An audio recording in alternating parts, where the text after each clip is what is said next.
Benarkah ada kerajaan Batak? Kalau ada, apa bukti keberadaannya? Mengapa keberadaan kerajaan Batak ini menjadi kontroversi? Ada yang pro dan ada yang kontra. Bersama Pustahanta, mari kita telusuri bersama. Tapi sebelumnya, silahkan subscribe dulu agar channel kita ini dapat bertumbuh dengan baik. Terima kasih.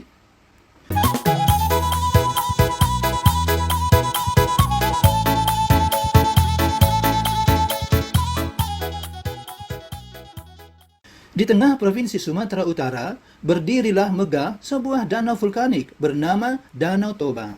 Di sekelilingnya terdapat legenda dan sejarah saling berkelindang. Salah satu yang paling misterius adalah tentang Kerajaan Batak. Berbicara tentang keberadaan Kerajaan Batak, masyarakat terbelah dua. Ada yang pro dan ada yang kontra. Yang pro mengatakan Kerajaan Batak itu memang ada. Sebaliknya, yang kontra berpendapat Kerajaan Batak itu tidak ada, itu hanya mitos.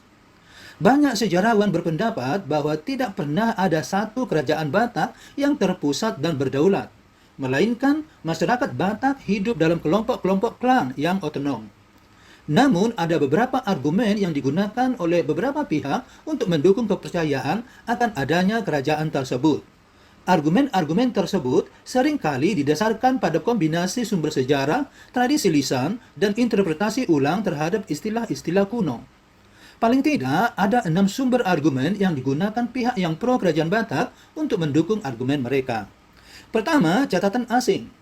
Terkait catatan asing ini, terdapat dua macam catatan.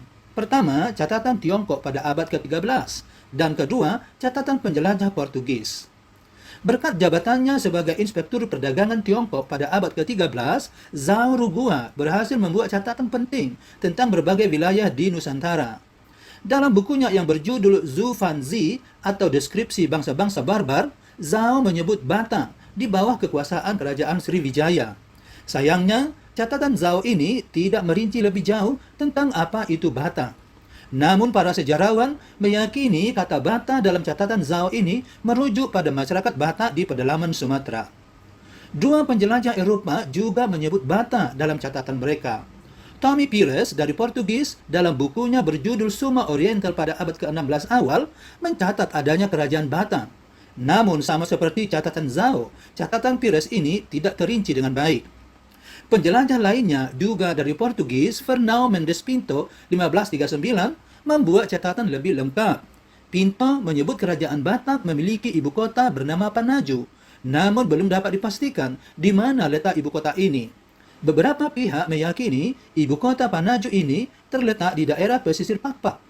Pinto juga menyebut kerajaan Batak yang beribu kotakan Panaju ini memiliki pasukan militer yang pernah berperang melawan pasukan Kesultanan Aceh.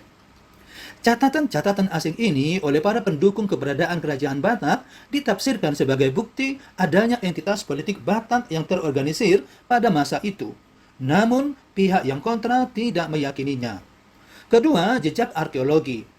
Meskipun tidak ditemukan bukti yang konkret, penelitian arkeologi di sekitar Danau Toba menemukan banyak peninggalan megalitik yang menunjukkan tradisi yang kaya di antara masyarakat Batak Toba kuno. Hal ini ditafsirkan sebagai indikasi bahwa masyarakat Batak memiliki peradaban yang maju dan terorganisir secara sosial, yang mungkin menjadi dasar bagi pembentukan sebuah kerajaan. Ketiga, prasasti Sitopayan. Prasasti ini ditemukan di daerah Portibi, Padang Lawas, dan menunjukkan bukti awal perkembangan aksara Batak. Kehadiran aksara kuno ini dapat diartikan sebagai tanda adanya peradaban yang terorganisir dan memiliki sistem pemerintahan yang kompleks yang bisa menjadi cikal bakal sebuah kerajaan. Keempat, mitos si Raja Batak. Dalam kosmologi dan mitologi Batak diyakini bahwa leluhur semua orang Batak adalah si Raja Batak yang lahir di Pusuk Buhit. Kepercayaan ini yang diwariskan secara turun-temurun melalui silsilah atau tarombo seringkali digunakan untuk menegaskan adanya akar kekuasaan yang tunggal pada masa lampau. Kelima, adanya raja-raja lokal. Para pemimpin masyarakat Batak yang dikenal sebagai Raja Huta atau Raja Desa dan Raja Bius atau Raja Adat memiliki wewenang yang besar dalam memimpin komunitas mereka.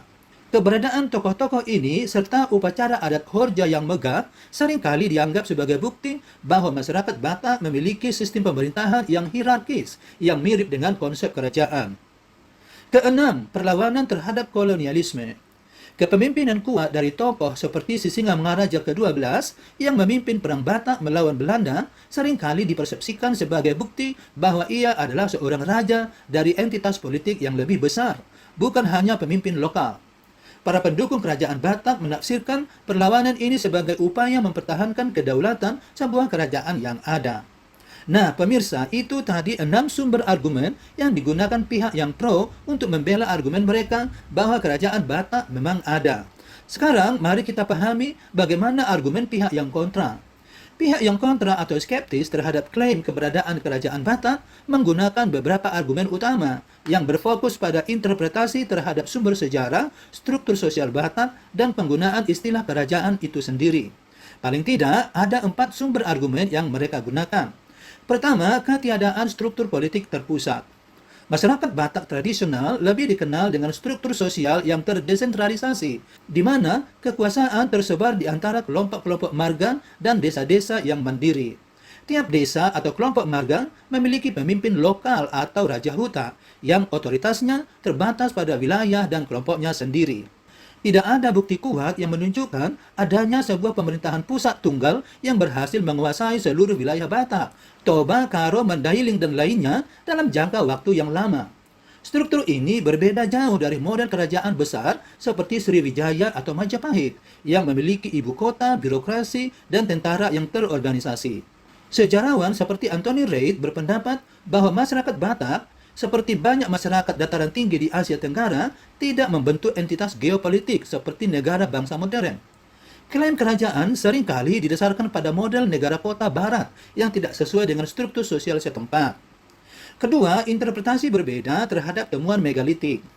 Para arkeolog dan antropolog yang skeptis berpendapat bahwa struktur megalitik di sekitar Danau Toba lebih berkaitan dengan fungsi ritual, adat, dan penghormatan leluhur, bukan sebagai bukti adanya sistem pemerintahan yang terpusat. Sarkofagus yang besar dan megah lebih mencerminkan status sosial atau kekayaan, tetapi tidak secara otomatis menunjukkan bahwa yang dimakamkan adalah raja sebuah kerajaan besar. Sebutan raja dalam konteks Batak seringkali merujuk pada pemimpin klan atau kepala suku yang memiliki otoritas terbatas pada kelompoknya, bukan penguasa seluruh wilayah Batak. Ketiga, masalah sumber sejarah eksternal. Pihak-pihak yang skeptis terhadap keberadaan kerajaan Batak mengingatkan bahwa catatan dari sumber-sumber luar seperti tulisan Zhao Rugua atau Tommy Pires perlu ditafsirkan dengan hati-hati. Istilah kerajaan atau Batak bisa jadi merupakan penyederhanaan dari struktur sosial yang rumit di pedalaman. Pedagang asing tidak memiliki pemahaman mendalam tentang politik di pedalaman dan cenderung menyederhanakan struktur yang mereka temui. Klaim adanya kerajaan Batak seringkali merupakan rekonstruksi sejarah yang dibuat oleh intelektual Batak modern yang berupaya membangun identitas dan kebanggaan akan sejarah mereka, terutama dalam konteks perlawanan terhadap kolonialisme. Hal ini tidak selalu mencerminkan realitas sejarah yang sebenarnya. Keempat, perbedaan antar subetnik. Menurut pihak yang kontra, istilah Batak sendiri adalah konstruksi yang muncul belakangan, terutama pada masa kolonial. Masyarakat di wilayah tersebut secara tradisional lebih mengidentifikasi diri berdasarkan subetnik, Toba, Karo, Mandailing, Simalungun, dan lain-lain, dan klan atau marga yang seringkali memiliki hubungan yang tidak harmonis satu sama lain. Fakta ini sulit diselaraskan dengan gagasan adanya satu kerajaan Batak yang tunggal. Secara ringkas, pihak yang meragukan keberadaan kerajaan Batak tidak menyangkal adanya organisasi sosial dan budaya yang kompleks, tetapi mereka mempertanyakan apakah struktur tersebut dapat disebut sebagai kerajaan dalam arti formal. Mengingat bukti yang ada lebih mengarah pada sistem politik yang terdesentralisasi dan kekuasaan yang terbatas. Jadi, benarkah ada kerajaan Batak? Silakan jawab sendiri. Namun, apapun jawabannya, satu hal yang pasti adalah budaya Batak tidak pernah hilang. Mulai dari Tarombo yang menjaga silsilah hingga turi-turian yang diwariskan turun-temurun secara lisan, identitas Batak tetap hidup. Bagaimana pendapat Anda? Silakan beri komentar, like, share, dan subscribe. Jangan lupa aktifkan lonceng notifikasinya. Sampai jumpa di video berikutnya. Terima kasih.